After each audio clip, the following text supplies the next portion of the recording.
It's good to be back. Back home. Home sweet home. I got to tell you. I like to travel. I like being with my family.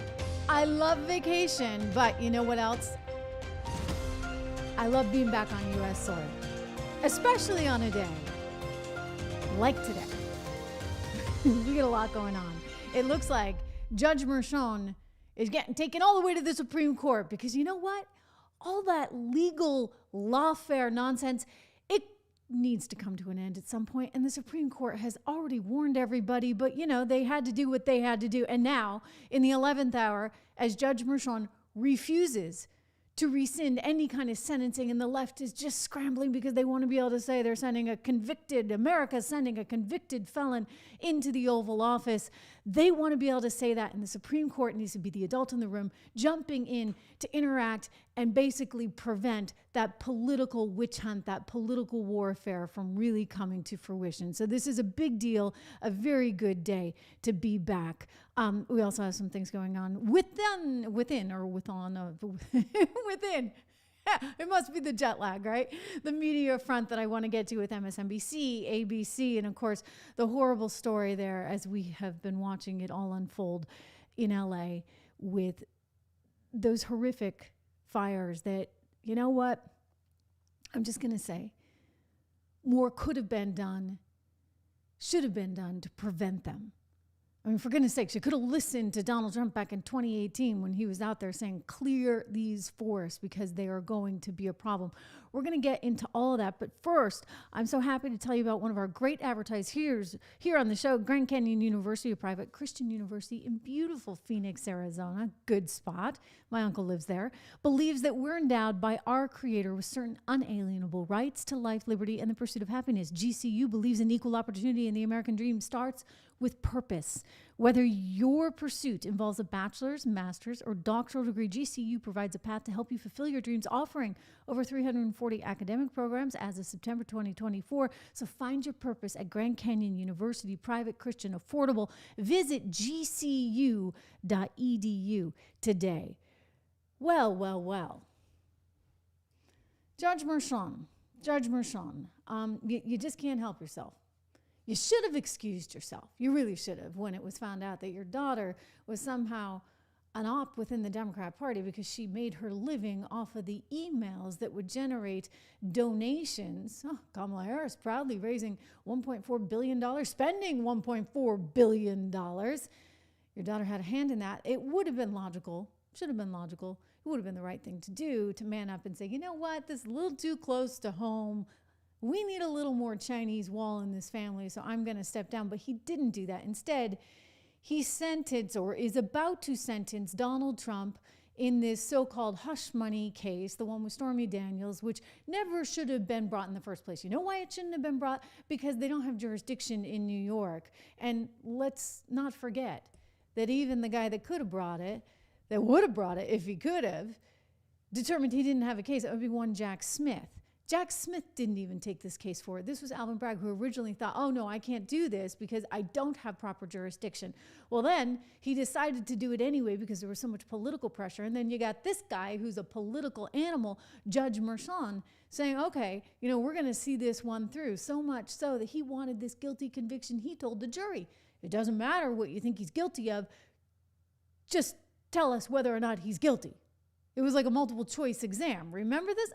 Insane. Jonathan Turley, at the time, American University professor of law, talking about this on Fox News. Let's watch. What happened in that courtroom became superfluous because of those instructions. Some of us were hoping for a hung jury because we hoped that the jury might redeem the New York legal system, which is one of the greatest legal systems in the world. And as these last few weeks have left many of us shocked as to what we saw in that courtroom. But that was not going to happen after the instructions were finalized. And I wrote a column after I saw the instructions saying it had the feel of a canned hunt, where you can shoot game in a small space. The space was very small for the defense to maneuver, and even smaller, it seemed, for the jury to acquit. So I don't blame the jury at all. I think that what they heard in that room probably made it seem to many of them that this was a lead pipe cinch of a conviction.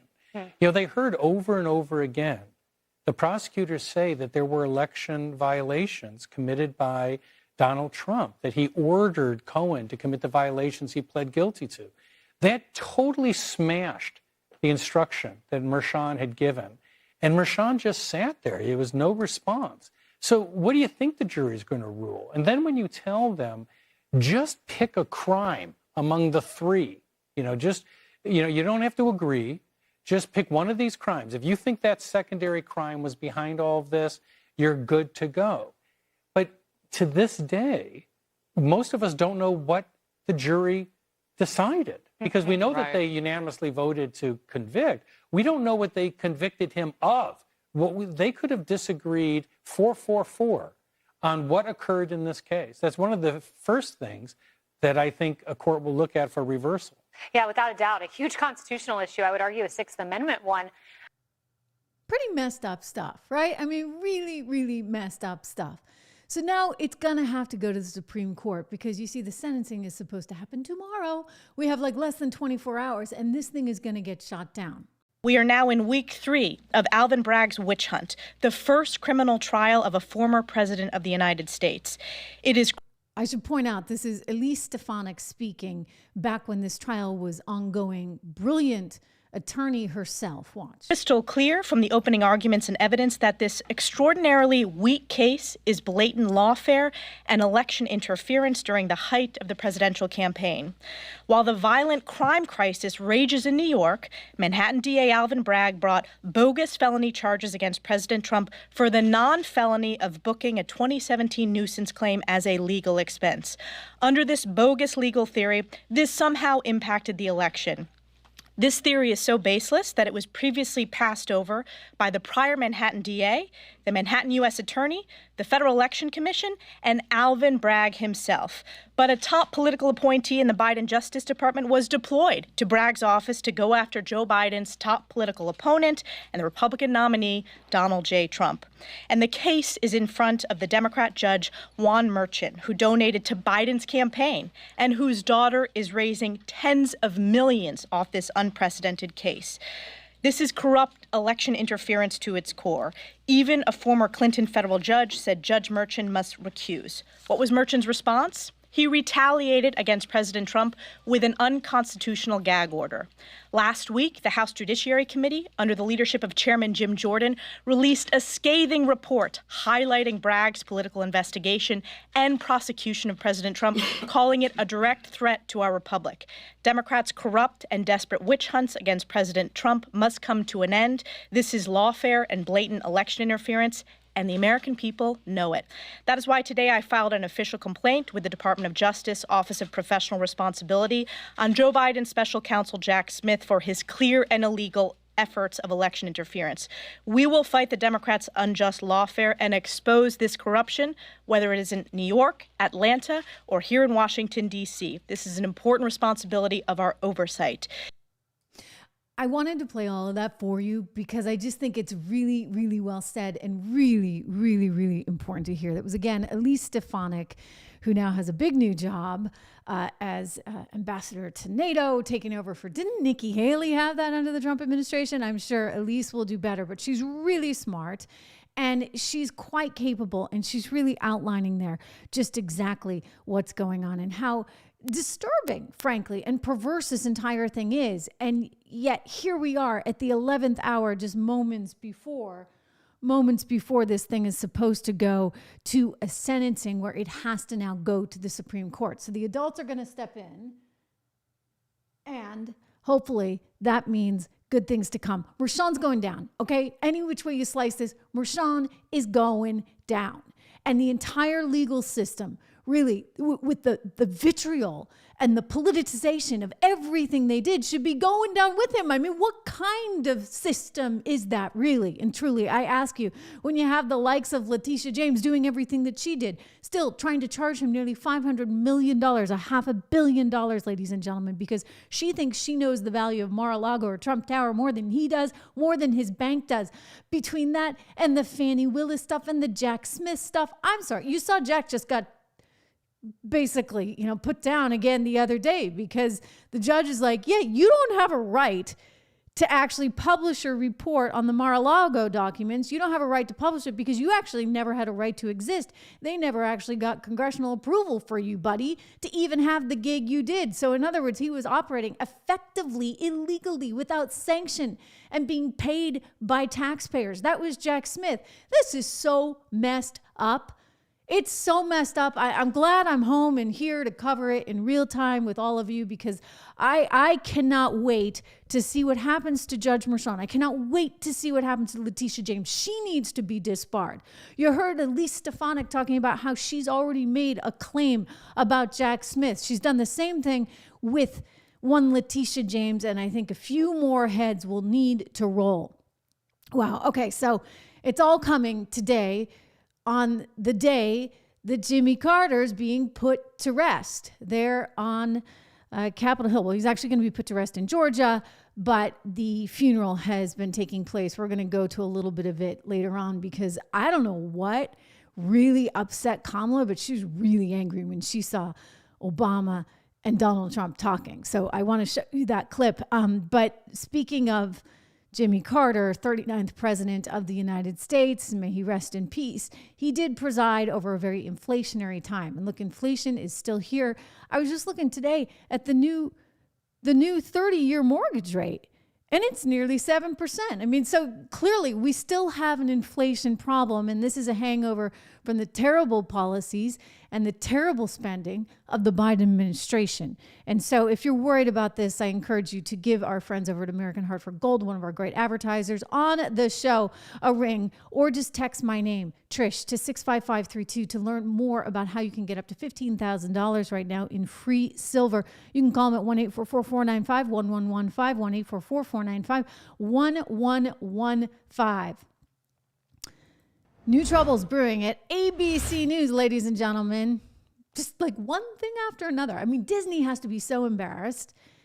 They're embarrassed, obviously, about Whoopi Goldberg. They're embarrassed about the $16 million that they then had to fork over to Donald Trump and his library and his lawyers because of one George Stephanopoulos, who said some things he shouldn't have said. Hey, MSNBC got the memo on that one. Wait till you see what they did after one guest went on and effectively libeled Donald Trump. Well, Bob Iger is still struggling with a messed up network where, they just can't seem to get out of their own way.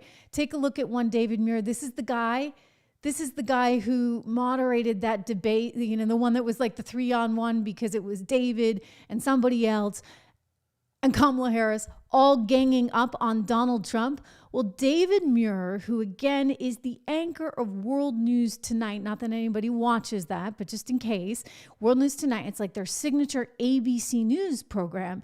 And he's perhaps a little too concerned with how he looks on television. I get it. I'm a girl, right? I care what I look like on television, but not so much as maybe David does. You see, David was out reporting on fires, but he's seemingly more worried about how well his jacket fits, his fire retardant jacket, than the fires themselves, which is part of the whole problem, is it not, ladies and gentlemen, with mainstream media? Everybody's so sick of this nonsense. Take a look at David Muir, who is being mocked for the clothespins behind his jacket. Watch carefully. They're on 4. Okay, looking good, looking good. You can see her behind me. It's been completely wiped away. There are still flames burning from multiple buildings. Do you see it? And smoke from the ash. Again, this is what the community would be at a time of...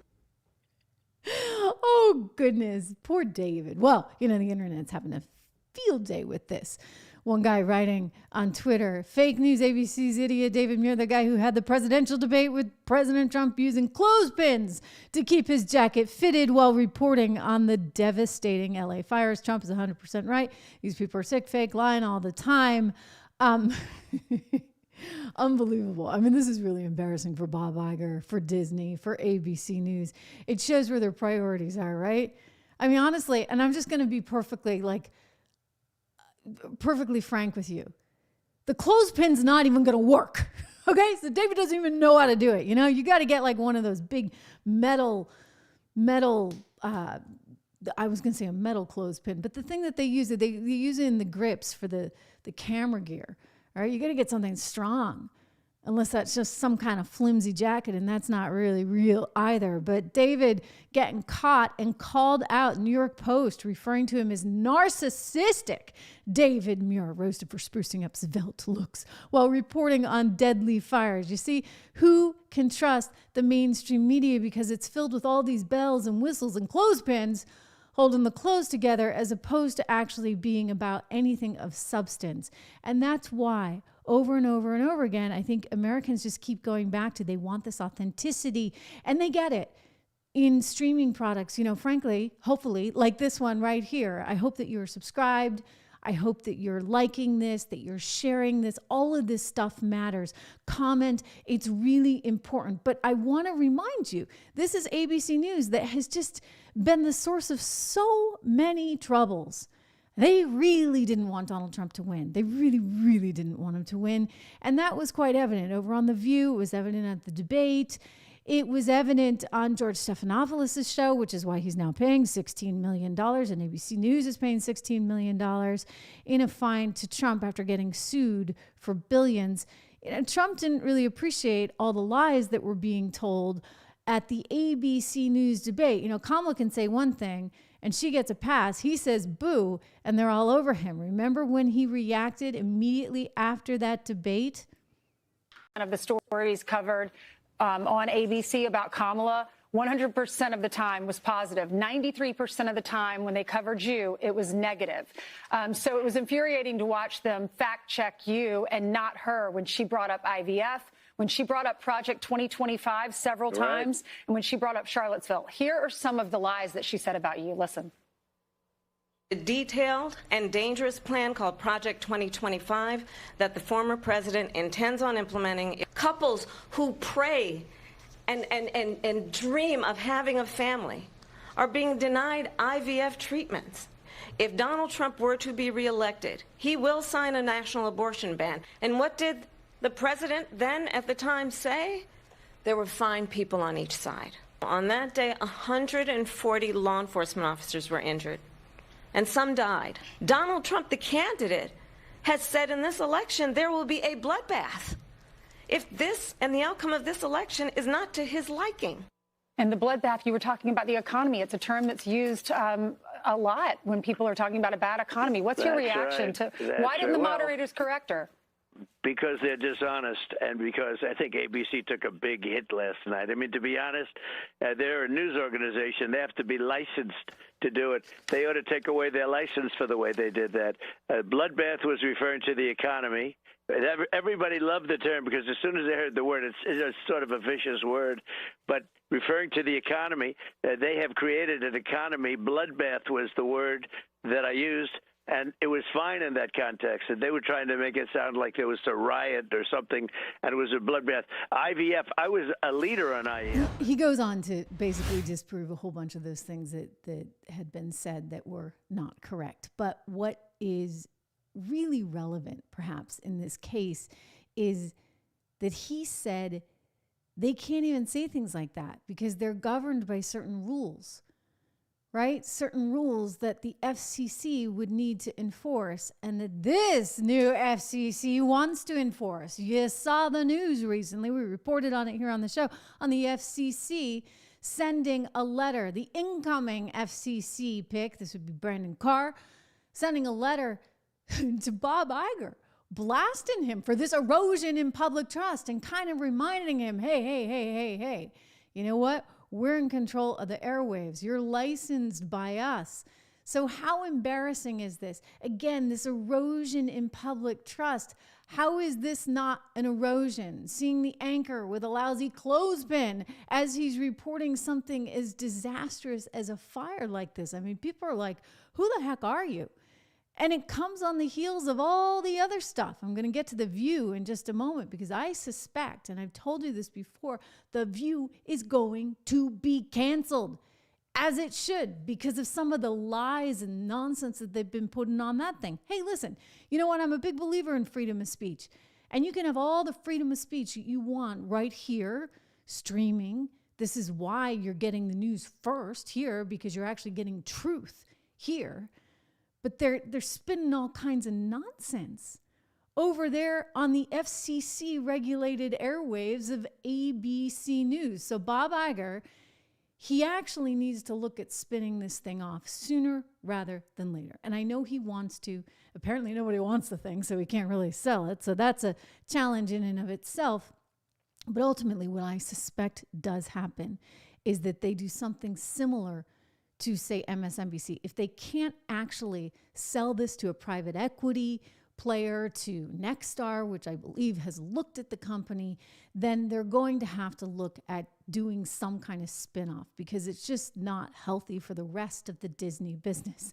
I mean, the Disney business, by the way, don't even get me started. You know what? You need to go check out our 76 research. 76 research, because we've written a lot on Disney in the past, and Rob has broken this all down. Rob Horton, my colleague there, and he's looked specifically at what works at Disney, what's not working at Disney. You know, it's trading at basically half where it was a few years ago. So take a look at that, because we get into whether or not it's really worth it, right? For the news division and for some of the other divisions that they have there, because there are things that are doing better than others. Go to 76research.com or get the free stuff. Go to investinmaga.com, because we've got a great guide. Market closed today, of course, for Jimmy Carter's funeral, but there's a lot of information to, prepare yourself for within the new year, and some picks and some sectors, and it's all free. So go to investinmaga.com, sign up for that. And then if you're interested in maybe doing a little bit more, check out 76 Research. 76 Research, again, my company that I founded with Rob, who's a brilliant, brilliant stock picker. So there's a lot happening, for example, at Disney. And I think that Bob Iger, with Brendan Carr now in the FCC slot, is going to have to say, is it really worth it to have this ABC company where everybody's embarrassing me left and right? Is it really worth it? Do I maybe need to think about doing something just a little bit different with some of the programming matters? And that is why we're looking at a potential for ABC News spinning off The View in some way, or making it some other kind of program. Granted, I think they want to get rid of the network, but the question now becomes, how long does that show, The View, stay put? There's a new article just came off the presses here in Variety today, which, is a little bit of a plant, dare I say, right? Somebody at ABC News, the PR person, is calling their friend over at Variety, in this case, Juan Michaels, saying, hey, let's come up with a snazzy headline. And they're trying to make it look as though The View is doing great. And so this is why they're putting together a weekend show that's going to stream. But let me just assure you, this has nothing to do with The View doing great, and everything to do with how do we reinvent ourselves in this new period in time when everybody's streaming. Well, why don't we come up with a streaming product? But what do we do for a streaming product? Well, we've been doing all our political news on the airwaves, so now we got to do something else. So the plan is to do celebrity news and pop culture stuff. I think that has a little more to do with the fact that nobody wants to actually work on the weekend, so they can't be live. So they've got to tape this thing after the show on Friday or Thursday or whenever it is that they actually do this thing. And then they're going to air it on this ABC News streaming platform. So the headline is in Variety, The View to launch a new weekend edition for ABC News Live this month. But there's one person that's conspicuously absent. You know who it is? The person that I think is in danger of actually being fired from the show. So rather telling that she doesn't get a gig on the weekend version, right? All of you. Talking about you, it's us. He's not going to say, oh, you're with a white guy, I'm going to keep you from being deported. No, he's going to deport you and put the white guy with someone else. The man is out there. He's also... JD, clearly you've not been to one of your boss's rallies. Mm-hmm. Because you believe this insanity. I mean, he has been inciting violence since 2016, telling them to beat up hecklers, threaten to shoot looters and migrants. They have, I don't remember Bill Clinton about what was going on in his White House when it was sprayed by 29 shots. I don't remember Obama blaming opponents when his White House was shot up in 2011. You have to really take a look in a mirror to see the reflection. One of the reasons that everybody has survived is because the Secret Service has been doing their job. You know, just to take a little walk back down memory lane, that was when Whoopi Goldberg accused Donald Trump of being responsible for the assassination attempt on his life. I mean, this is wild stuff. And this is all happening on the federally controlled airwaves. She's not doing this on the streaming product. They've got a new streaming product and she's not even part of it. Why? Because they want to change the vibe. They want to get back to maybe what they once were. They figure they can do celebrity news and stuff like that so that they don't need this woman who spits when she says the newly elected president's name. That's effectively like spitting on America, Whoopi Goldberg. That's what you're doing. You're spitting on America when you do this. Listen, take him seriously and take him literally.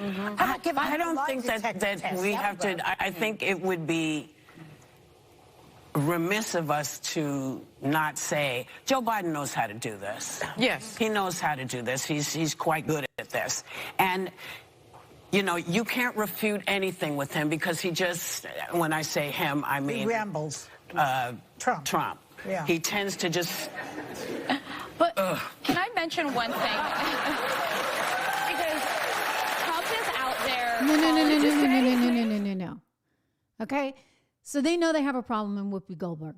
They're coming up with some new version of the show, which they're going to test out on the streaming products because, hello, everybody's streaming. Of course, that might be the product where you actually want to have your crazy people that do things like spit when they say the president's name. That's actually the place where you might actually have the ability to run that as opposed to the federally controlled airwaves. Look, the FCC still has jurisdiction over those, okay? Any which way you slice it.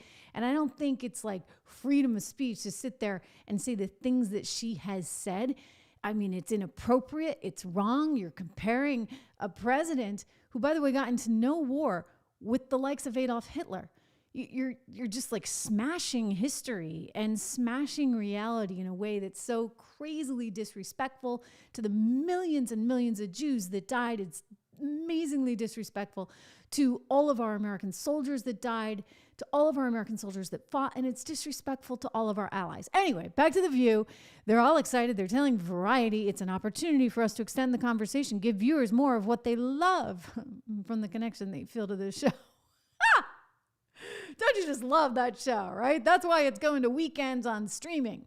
This is Karen Guilford, the senior president of digital media, ABC News Group, and Disney Entertainment Networks. We really think the Weekend View, in addition to what we've done on podcasting, it's going to have a great short form and social presence for the show. It is the next frontier. Okay, well, I'll give you this. It is the next frontier. It's just fascinating that you're choosing to ignore all political content, to not put Whoopi Goldberg on there all at a time when Bob Iger is getting blasted by the likes of Brendan Carr. Because maybe what you realize is that the future is actually entirely, I get it, right? You know that the future's here and in streaming, but apparently it does not include one Whoopi Goldberg. Right. Quick shout out again to one of our great sponsors over at American Hartford Gold. If you're interested in investing in gold, it's a great way to help protect against inflation. It's a great way to diversify your portfolio. I'm a big believer in it. I hold my gold. I hoard my gold. I never sell my gold because, listen, this is one of the ways that your dollars keep up with the momentum and keep up with the inflation. It doesn't even have to be the crazy inflation that we've seen for the last 4 years. Inflation in general tends to be there. And what is the one thing that holds its value over time? It is gold. So check it out, American Hartford Gold. Go to trishlovesgold.com, trishlovesgold.com today to get more information about up to $15,000 in free silver. You can text my name, Trish, to 65532, or you can call them at 1-844-495-1115. We do talk about gold over at 76 Research, my financial research company, 76research.com. You can actually sign up for just $1 a month right now. DOLLAR is the code word you need to use to get that $1 a month subscription, we have a lot of ideas and names in there for you. And a reminder, of course, to subscribe to this show. It's important right now, right? This is the new frontier. It's the next frontier. And this is authentic, and this is true, and this is real. And some of that stuff over at the quote unquote networks like ABC, where they're wearing clothespins to hold up their jackets and make sure they're cinched and they look really, well, they're not the real news, okay? They're really not. They're very exaggerated. They're very cliche. They are very artificial.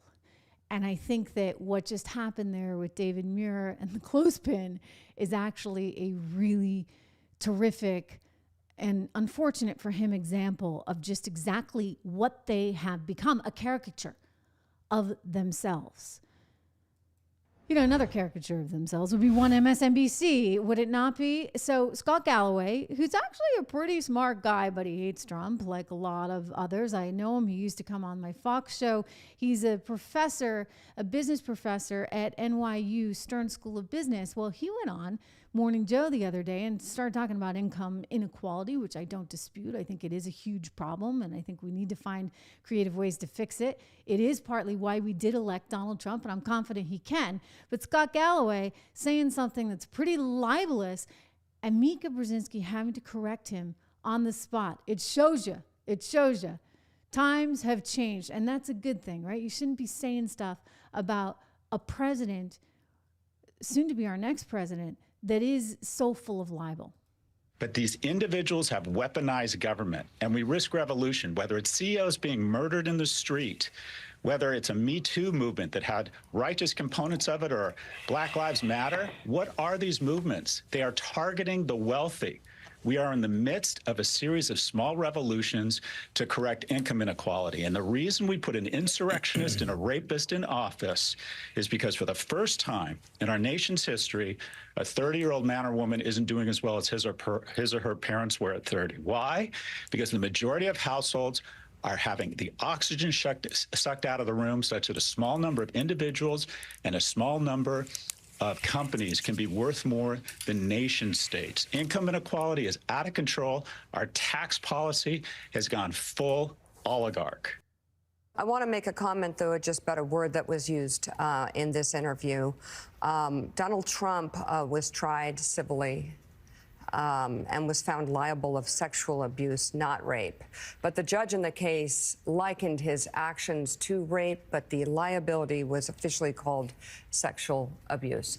Coming up, Donald Trump says he will be inheriting a bad economy when he takes office. Okay, you see what that one's about. We know what that's about. What it's about is they're terrified that they're actually going to get sued. I think they are being sued, by the way. I think he's suing like everyone. I know CBS has been sued. I'm sure NBC is being sued as well. This lawsuit thing is becoming kind of a problem for these networks. They're actually being held accountable. Imagine that. Might be actually held accountable. You just can't make stuff up. You should never be able to make stuff up. All they've been doing is making stuff up.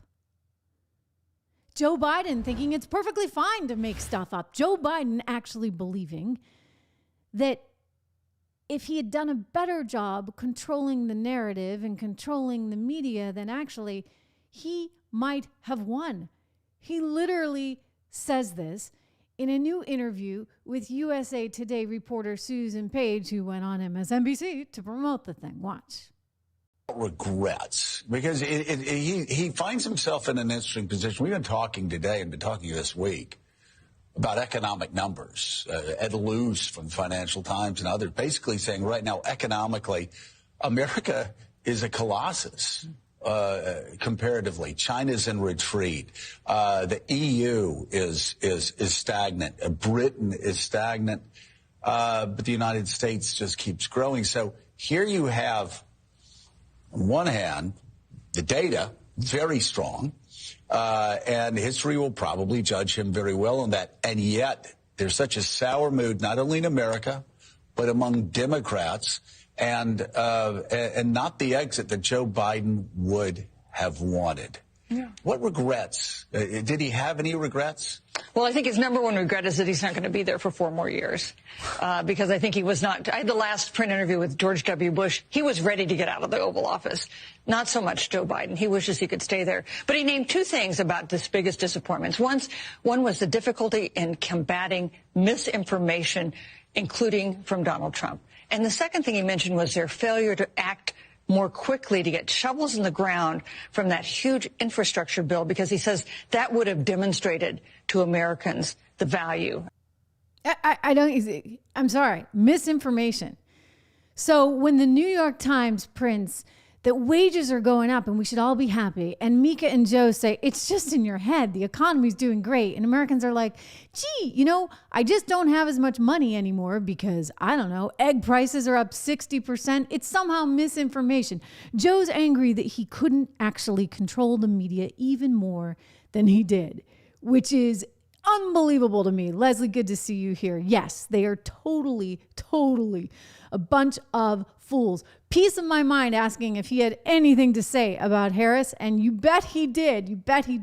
You're reading my mind because I was going to go to that next piece of my mind. And sure enough, what do we see? Joe thinks that he could have won it. That if he had just stayed in the race, he would have actually beaten Donald Trump fair and square. I don't think that's the case. I think this is part of his delusion. Maybe it's part of his age and other ailments that are hitting him. But here he is telling Susan Page that. Take a listen to her review. This was published this morning at 4 a.m. This is the first time you've talked about it. There's a lot here. First of all, he sat down with you for an hour. Let me ask you the question that a lot of people would ask. And people asked me after I talked to him earlier last year. How was he? How was he physically? How was he mentally? How was he as far as his attitude goes? So a 55-minute interview, that's pretty long for a presidential interview. He was engaged and lively. He was loquacious. He answered every question I posed. Some of them was reflection. Some of them was some defensiveness. He looks older than he did the last time I interviewed him. When's the last time you interviewed him? The last time I interviewed him was before the 2020 election. Okay. So he's older now. His voice sometimes dips, so it's very soft, and you have to really strain to hear him. But he seemed mentally sharp, and we had a really far-ranging conversation. So what we heard Gabe Gutierrez talk about, he wasn't sure where he would be at 86 and how he'd be. But what was the headline for you coming out of this 1 hour conversation? Well, I think that was the newsiest thing he said, because he had never before, to my knowledge, ever acknowledged that if there was a possibility he wouldn't be able to fulfill a 4-year term. Also, his statement that he believes he would have won if he had stayed on the ticket. That's not the conventional wisdom about what would have happened if he stayed on the ticket. And we've had source reports that that's how he felt. But I think this is the first time he ever said that out loud. What do you think? Could he have done it? Could he have won? No chance in HLL, okay? That's the reality. But in this delusional world for Joe Biden and his wife, Jill, they cannot stand Kamala. I don't blame them. It was not fair what happened. It was not fair to Joe. It was not fair to the Biden family. And it certainly wasn't fair to the American people. I mean, Democrats elected one guy. They put him at the top of the ticket, only to have that completely undone. That does not exactly inspire trust, right? What Democrat wants to vote for a party that is willing to yank out the candidate that they put in? I mean, unbelievable. This was like a train wreck in real time. And I kept saying, you can go back and watch as I started this show back in 2020. I mean, 4 years ago, I was like, there's no way they can run him. They got to primer him. They got to put somebody else in there.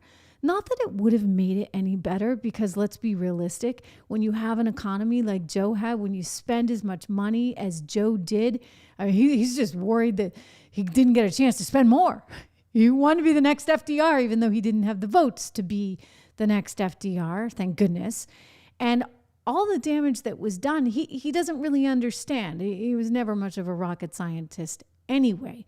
But listen, I mean, this is why it's so important right now that we have the right kind of education, that we're looking at the right kind of things, that we get rid of this DEI nonsense, and that we focus on educating our youth. I have more to say on that in a second, especially as it relates to all of these fires that are going on in LA. But before I get to that, I want to announce something that I'm so happy about. And it's a new partnership for us here on the Trish Regan Show, really aligning my values with your values, and an organization that cares about advancing Christian education. I mean, I've been talking about our nation's public schools for years, of course, and my frustration with these progressive ideologies, teaching things that directly contradict the values of so many American families, are at odds with who we are. And you know what? It's really, really true if you're a Christian family.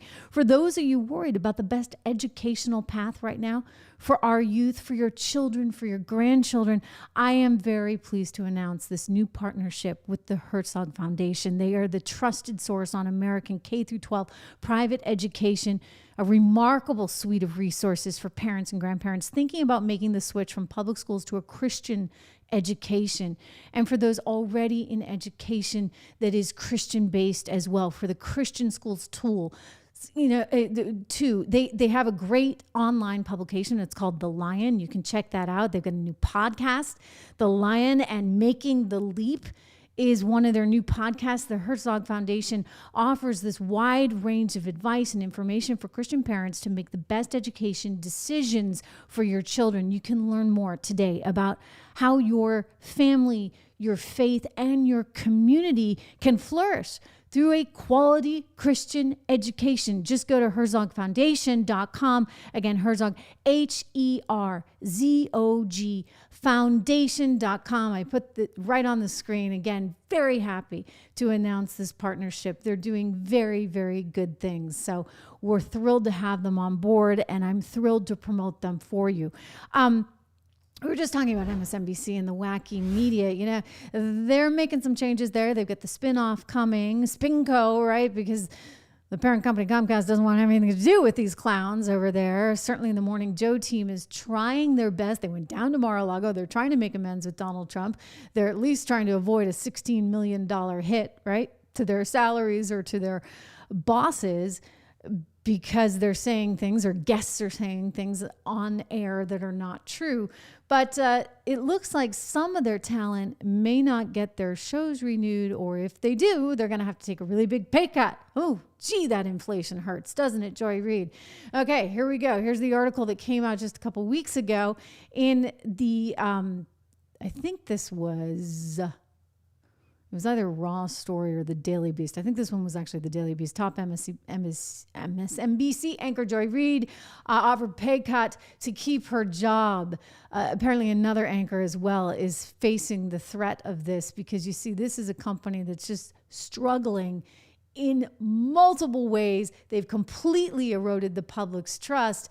And Joy Reid had a rather bizarre reaction to one Mark Zuckerberg. Now, we can talk about Mark Zuckerberg. We have talked about Mark Zuckerberg. Do you believe him? Do you not believe him? Is he just a capitalist who's trying to make his way through the storm here, and so therefore wants to keep his company out of trouble, and that's why he's doing this? Is that why he took down Trump's page on Facebook before and then went after all of us, yours truly included, right, with nonsense, so that we couldn't have our pages seen or monetized? Apparently those days are over. He's making a big change. Here's Mark Zuckerberg in his own words. It's kind of long, so I'm not going to play all of it, but let's watch it together. And then you can see how freaked out Joy Reid is by this. I mean, she has a complete meltdown, this MSNBC lady. But a lot has happened over the last several years. There's been widespread debate about potential harms from online content. Governments and legacy media have pushed to censor more and more. A lot of this is clearly political, but there's also a lot of legitimately bad stuff out there. Drugs, terrorism, child exploitation. These are things that we take very seriously, and I want to make sure that we handle responsibly. So we built a lot of complex systems to moderate content. But the problem with complex systems is they make mistakes. Even if they accidentally censor just 1% of posts, that's millions of people. And we've reached a point where it's just too many mistakes and too much censorship. The recent elections also feel like a cultural tipping point towards once again prioritizing speech. So we're going to get back to our roots and focus on reducing mistakes, simplifying our policies, and restoring free expression on our platforms. More specifically, here's what we're going to do. First, we're going to get rid of fact checkers and replace them with community notes similar to X, starting in the US.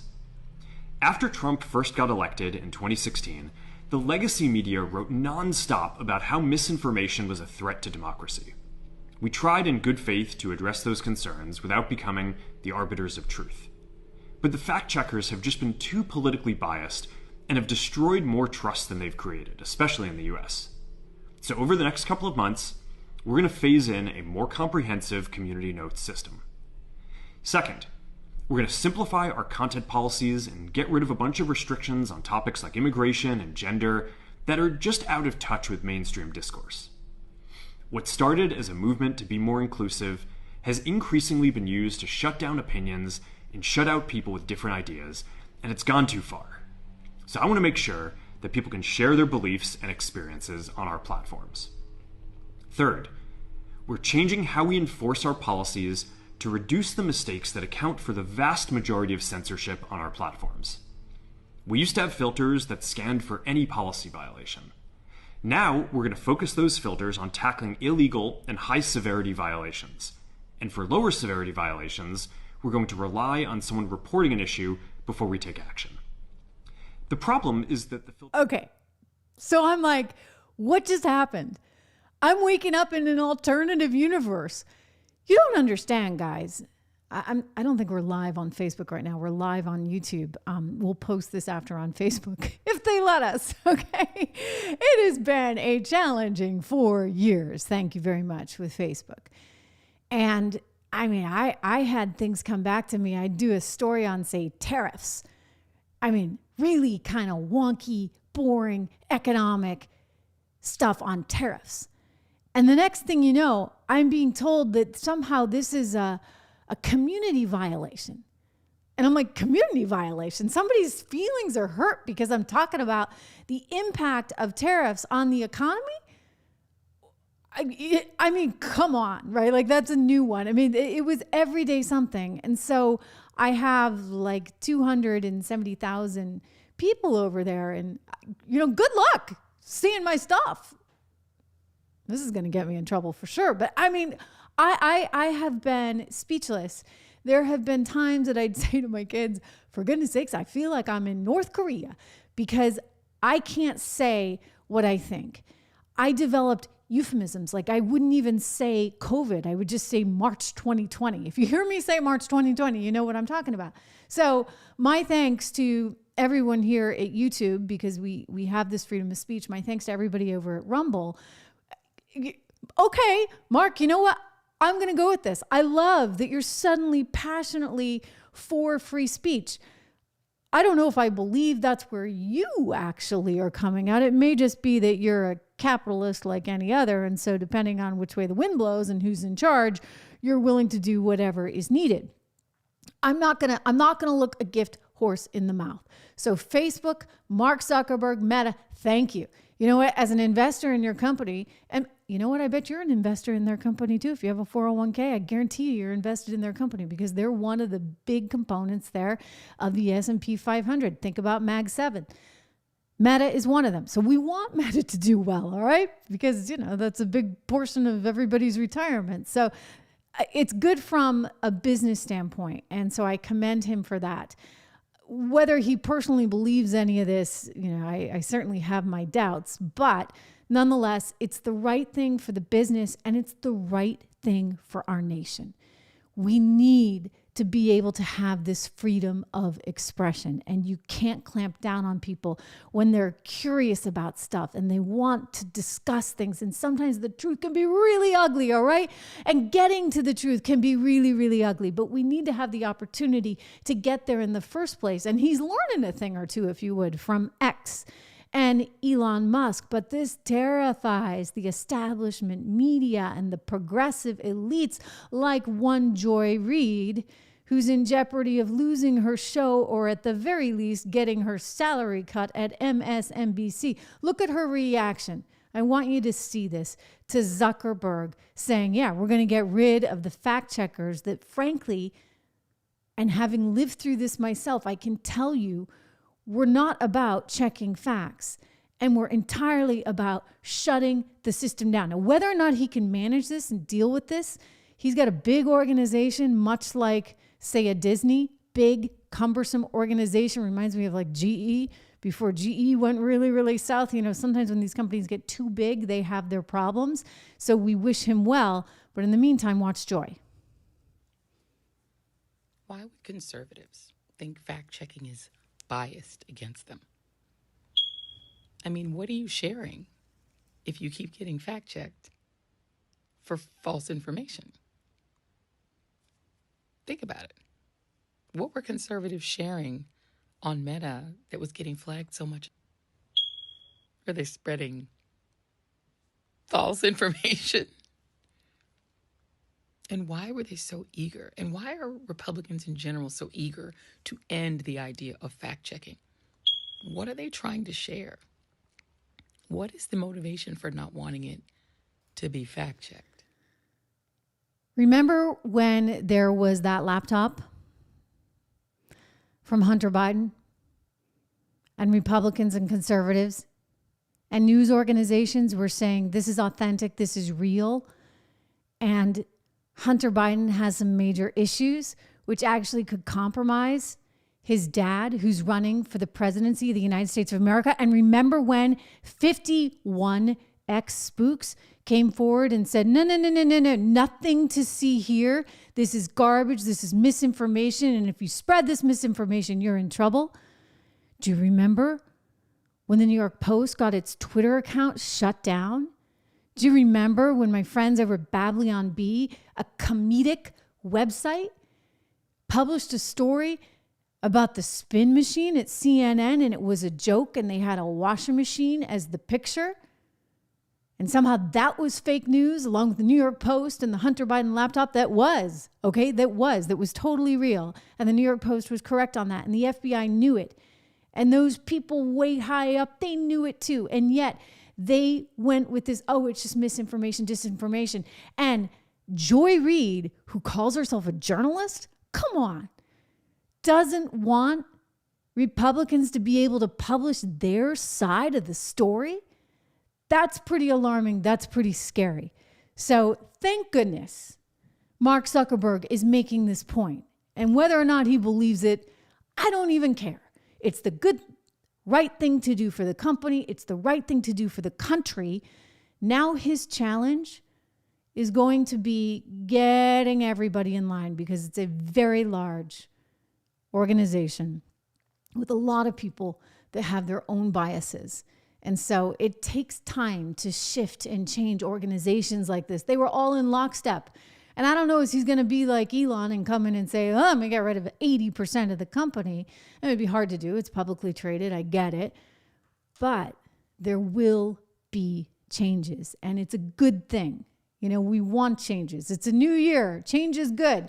If you have not thought about yourself and the changes that you're making, it's a good time to think about this stuff, right? We're into the new year, and one of the New Year's resolutions I made last year was to take my vitamins every day because, well, in the spirit of too much information, my vitamin D levels were actually quite low. And so I teamed up with Balance in Nature. They send it to my house every month. And so I get my fruits and veggies, my gummies. They're gluten-free for those of you that care. I don't, but I know a lot of people that do. So I mention it, I flag it, but these are my vitamins that I take every day, thanks to Balance in Nature. You can get 35% off right now. Just use code word Trish, my name, 35% off plus free shipping. You're helping the show and you're helping yourself. 1-800-246-8751. 1-800-246-8751 is their phone number. Again, it's balanceofnature.com. Use code word Trish. Put yourself first. It's such a good time to do something like that. So I just am dismayed by what I'm seeing out of California right now.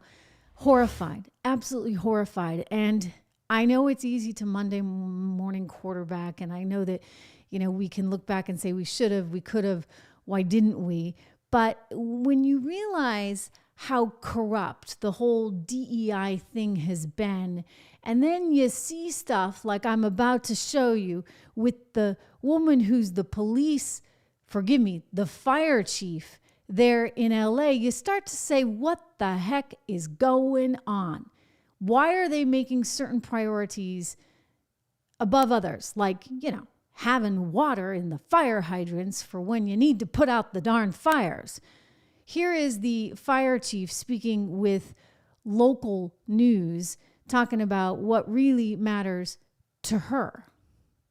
I am super inspired. She took time out of her already busy schedule to tell us about her vision for the department's future, one that includes a 3-year strategic plan to increase diversity. People ask me, well, what number are you looking for? I say, I'm not looking for a number. It's never enough. Out of 3,300 city firefighters, only 115 are women right now. She's already looking at ways to change that. She's quick to point out that doing so has a greater purpose, attracting the best and brightest for the job. They feel included, they feel valued, and they feel part of a cohesive team. The chief also checks another box when it comes to inclusivity and diversity at this department.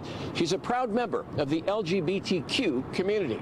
That just kind of opens the door of people that thought, wow, I didn't even know that was an opportunity for me. Who cares, right? Like, okay, great. You're gay and you want more women firefighters. I mean, look, it's like the Navy SEAL thing, right? How many female Navy SEALs are there? There are none, because guess what? You can't pass the physical test to become one. And so that's the challenge of many of the women that would like to be firefighters, okay? You have to be able to pass certain physical barriers, and at the risk of having to bore you with Biology 101, the reality is most women are just not going to be there, right? It's the same reason we talk about women's sports and the fact that you have so many people that were born as biological men now trying to come into women's sports, and they're blowing the women out of the water. Okay, look, women, we can do a lot of things really well. And guess what? We can do one primary thing. Yeah, we still can. That you guys can't do. We're the ones that had the babies, okay? And that should get a whole lot more cred, frankly, than it does. I mean, that's like the biggest thing of all, right? Being able to have a baby. Now they want to make it so that men can do that too, right? Like the Apple emoji. I'm sorry. The girls have the babies, all right? It's still that way. Hate to tell you. And guess what? The guys are typically the ones that fight the fires. And I'm sorry, this lady, perfectly nice person, I am sure. And I think there's a wonderful place for diversity of thought. And having women at the table to think about how you might fight the fires is really important, whether or not they have the physical capacity to be able to do it. Chances are they don't, which is why you have fewer female firefighters. All right, there, I said it. So she's so focused on the diversity stuff that now we're looking at a situation that's pretty darn bad, okay? Like people's lives have been lost. The structural damage is expected to be the worst we've ever seen in California. And you're like, wait a second, what was going on? I mean, you got the mayor who's off in Africa. Seriously, was off in Africa and had to make her way home, even though she knew there were predictions that there could be these terrible fires. She was asked, how she felt about this. And she couldn't even speak. I mean, her political career is clearly over. But again, like when people are focused on the wrong things, whether it be going to a ceremony in Africa or whether it be making sure that you have more diversity among your fire chief personnel, your firefighter personnel, then, you got problems. I mean, I would just say, hey, go back to basics. Manage your force. Imagine that. Donald Trump warned them. He told them back in 2018. He did this appearance actually with Gavin Newsom. I've got the tape. This has started to go viral now because he was sort of mocked at the time for saying like this was the answer to things, but he was not wrong. Okay, he was not wrong, not one bit. Take a look. It's cleaned out and protected. We've got to take care of the floors. The floors of the forests. Very important. You look at other countries where they do it differently, and it's a whole different story. I was with the president of Finland, and he said, we have a much different, we're a forest nation. He called it a forest nation. And they spend a lot of time on raking and cleaning and doing things, and they don't have any problem. And when it is, it's a very small problem. So I know everybody's looking at that, to that end, and it's going to work out. Well, it didn't really work out because guess what? They didn't really do that. And they didn't spend the time on the forest management. In fact, there was a study that came out of University of Chicago a couple of years ago, and this is a biggie, guys. This is a real, wildfires are erasing California's climate gains. This is according to a study out of U Chicago. Rob at 76research.com sent me this morning, and I think it's a relevant thing to think about here. As wildfires rage in California again this summer, the damages are adding up. In 2020 alone, the author writes, wildfires killed 30 people and caused more than $19 billion in economic losses. On top of the immediate damages, the wildfires led to pollution that is set to shave nearly a year off the life expectancy of residents in California's most polluted counties if pollution levels persist. So they're working overtime, right, with all the green initiatives. And what do they find? A new analysis finds the wildfires in 2020 alone make up 30% of the state's greenhouse gas emissions. The carbon dioxide from wildfires is not counted against California's emissions targets. So once again, we're dealing with a situation, ladies and gentlemen, of the DEI nonsense at work. They're so focused on DEI and green energy and this, that, and the other that they're not actually doing the stuff they need to do to manage their forests. And we're seeing the results of all that now in real time. But, go back to Joy Reid. Go back to the mainstream media talking about all this DEI stuff in such a nonsensical way.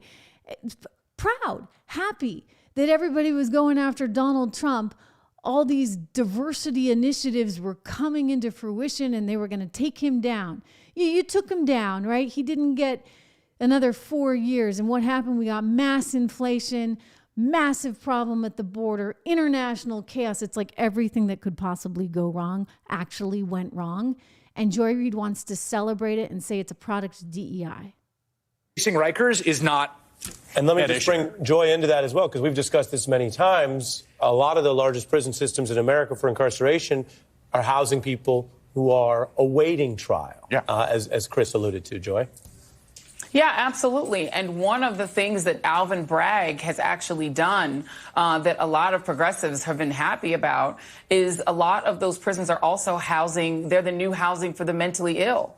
Rather than actually dealing with issues of mental illness in our cities, we're using prison and jail for that. But to the point that you all were just making, I mean, one of my favorite facts about one of Donald Trump's lawyers, Susan Michelis, is that one of her former clients was the notorious New York mobster Benny Eggs. And I will just assume and presume that old Benny Eggs was not attacking the judge. So Donald Trump is at this point outdoing actual mobsters in his attacks on the judge's families, the daughter, and he's doing it to the point that Lawrence made. He knows he will never spend a day, a second, a moment in prison. But for me, there is something wonderfully poetic about the fact that despite the fact that even if convicted, he's not going to go to prison, the first person to actually criminally prosecute Donald Trump is a black Harvard grad, the very kind of person that his former staff, the people who worked for him, Stephen Miller, et cetera, want to never be at Harvard Law School. But he was. And he came out and graduated, and he's prosecuting you, Donald. And a black woman is doing that same exact thing in Georgia. And a black woman forced you to pay a $175 million fine that's out now also in question because the people who put it up, that might not be legit. Donald Trump is being held to account by the very multicultural, multiracial democracy that he's trying to dismantle. And for me, there's something poetic and actually wonderful about that. It says something good about our country that we're still capable of having that happen. Go DEI. Go DEI is how she ended that. I mean, as these wildfires rage, it's a different kind of really horrendous poetry when you think of that. In other words, DEI has failed America. The media has failed America. The politicians have failed America. And January 20th can't come soon enough, right? I mean, it really can't. Anyway, there's someone being laid to rest, the 39th president of the United States. He will be buried in Georgia. One Jimmy Carter, who started as a peanut farmer, made his way to the presidency of the United States, presided over a very, very difficult time with mass inflation, of course, the hostage crisis, etc. It wasn't until we got Reagan that things really began to turn around for America. But I want to play you a little clip from the funeral right now, and let's take a look, because just watch Kamala's reaction. There's some beautiful classical music being played in the background. I want you to see Kamala's reaction just as Obama and President Trump start to speak. Here she is. You can see her clearly just ticked off, looking at them as the, look at that expression. Okay, can we play it? Well, let's play it again. Look at this, guys. She's turning around. She's like, how dare you? How dare you talk? How dare you exist? I hate you. Like, think of all the, what do you think she's thinking right now? What's going through her head? Now she's just disgusted. She's looking down. She can't stand that the two of them are talking. And the disgust is really quite evident there on her face as she sits there next to her husband, the loser, by the way, in this election. She never should have had that opportunity to begin with. She took it from Biden. It was the wrong thing to do. Anyway, you can see the newly elected President Trump alongside his wife, Melania Trump, there for the funeral of, one Jimmy Carter. I almost said it because I feel like Biden is so frail. Literally, his name came into my mind. That's terrible. But you know, that's what happens on live TV, on live streaming. We're live, baby. I am so happy to be back. I had a wonderful vacation. It was just a little bit too long, like a little bit too long. I have this method to the madness, though. Like, I like to take a slightly longer vacation than you normally would, because then you're so happy to come home. As opposed to, gosh, I wish that vacation could have been longer. Anyway, I went skiing with the kids, with the family. We went to Zermatt, Switzerland, and it was amazing. I mean, just amazing. You guys may have seen some of the shows. I was still there reporting every single day from Zermatt, Switzerland. It was cold.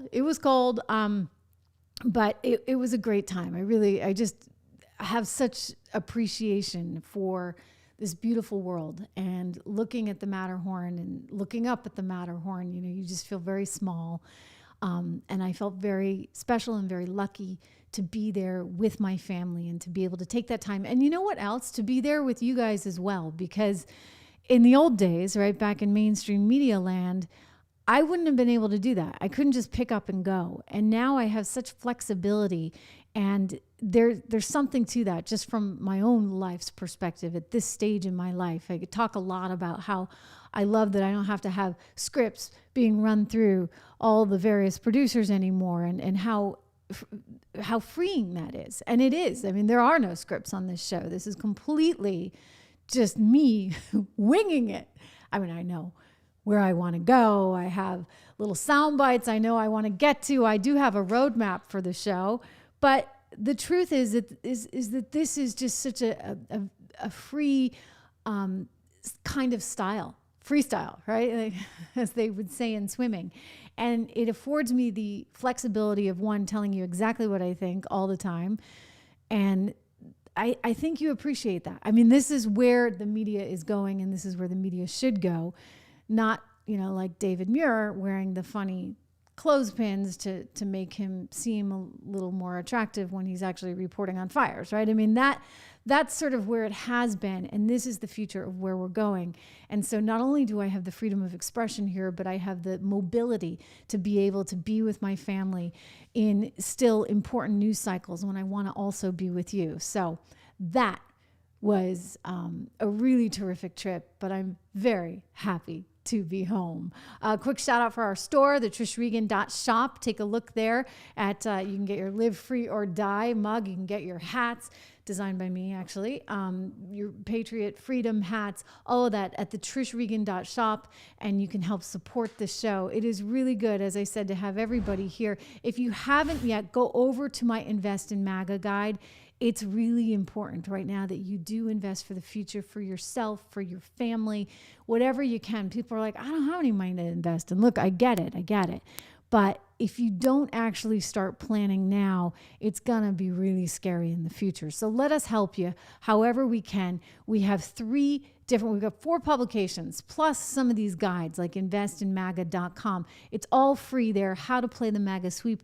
Go check it out. Sign up today at investinmaga.com, or you can go to 76research.com and use code word $. It's just $1 a month for all of our ideas and our thoughts on the economy that we publish in the 76 report. And then, of course, there are the newsletters, the portfolios, okay? So there's 3 different portfolios. One is an income builder portfolio, one is a growth portfolio, the American Resilience portfolio, and the other is an inflation protection portfolio. So lots of good information for you there. Thank you for being here with me today, and I'll see you right back here live on the show. As always, let's go. And you know what?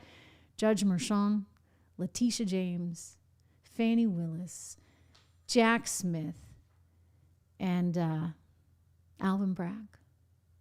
Watch out.